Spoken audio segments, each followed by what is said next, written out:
দিন বাদে আজকে আমি এসেছি মাঠে। বাবা এখনও বাড়ি যায়নি, এখন 3:30 বাজে। সেই সকালবেলা এসছে জমিতে, ওই যে ধান কাটছে।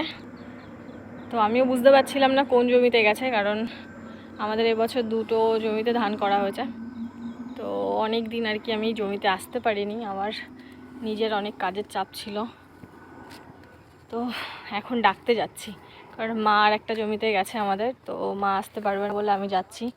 এখনও ভাত খাইনি দুপুরবেলা, দেখা যাক কি করে। আমি আর খাবার নিয়ে আসিনি, এখন খাবার নিয়ে আসলে আর বাড়িই যাবে না। এত কাজ পাগল মানুষ। আর এবার সবার কাজের চাপ এত বেশি যে জোনও পাওয়া যাচ্ছে না, বাবা একাই কাজ করছে।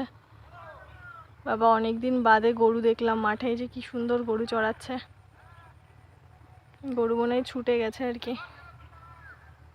এই যে একজনদের ধান কেটে ঝাড়াও হয়ে গেছে।